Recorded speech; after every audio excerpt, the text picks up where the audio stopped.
In today's video, we are going to be going over the top 5 reasons why you should start investing in real estate while you are young, even if it's a small amount and isn't very much money.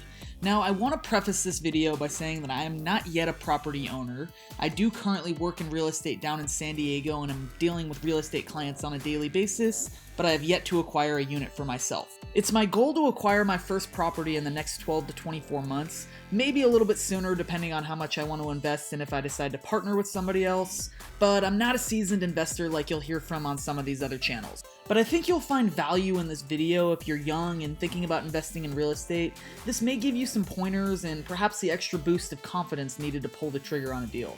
So without further ado, let's just get into it. Number 1. You have the freedom to move more easily. What this means is that it's easy for you to buy a property and get started in real estate investing without having to worry about finding that perfect place that you're going to want to settle down for the rest of your life. You just don't really have to think about that at this point.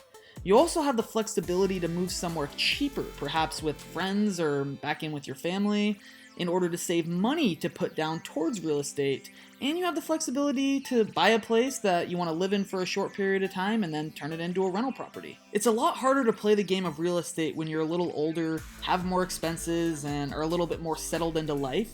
Why not take advantage of the fact that you're not tied to any one place and buy a couple properties for yourself that you can quickly turn into cash flowing rental properties? If you are not aware, most lenders in 2020 will not loan you money for an investment property when you have less than 20% saved up for the down payment.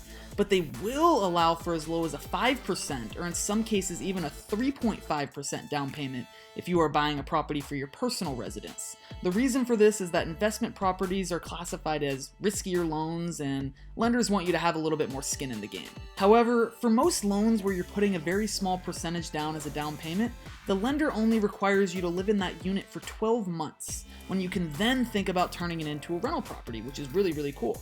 You certainly don't want to buy something you can't afford or create a situation where you can't make your mortgage payments, but as long as the numbers make sense in your budget, this can be a great way to acquire a rental property and all the benefits that come along with it.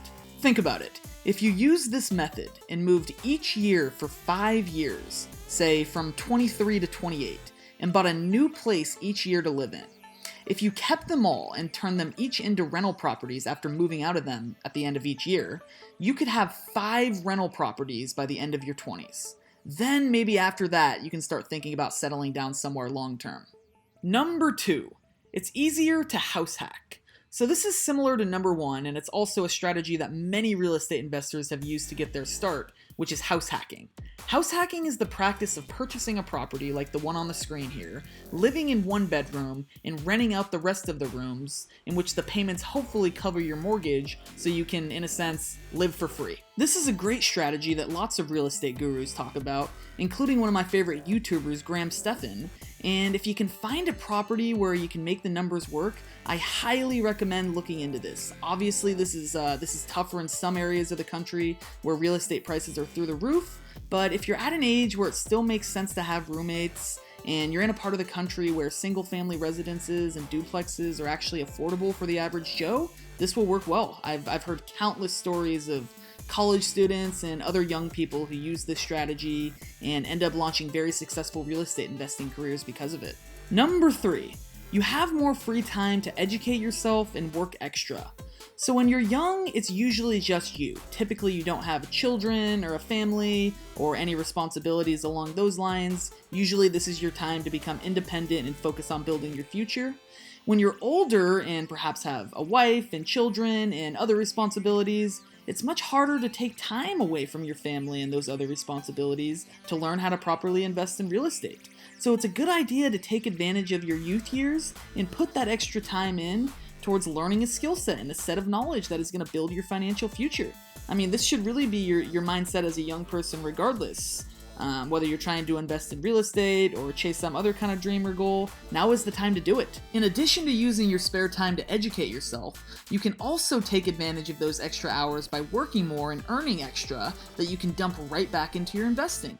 Rather than sitting at home watching reruns of The Office 4 nights a week, maybe pick up some side gigs or some extra shifts or start some other kind of a side hustle online. I mean, there's a million things you can do out there and use it to start accelerating your investing. Now, it's important not to burn yourself yourself out, and I'm in no way suggesting that you work yourself to death.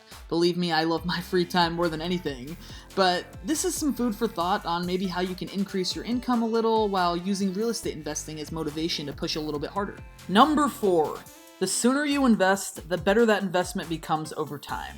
When it comes to investing, you will hear a lot of people talk about the timing and how timing is the most important thing in the world and it will make and break your investment.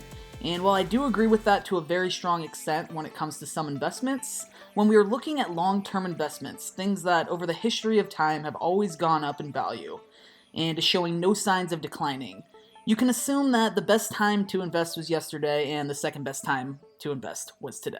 Now, I am in no way saying that every property you buy today is going to be worth more tomorrow, because we all know that markets ebb and flow, and real estate is very susceptible to economic instability.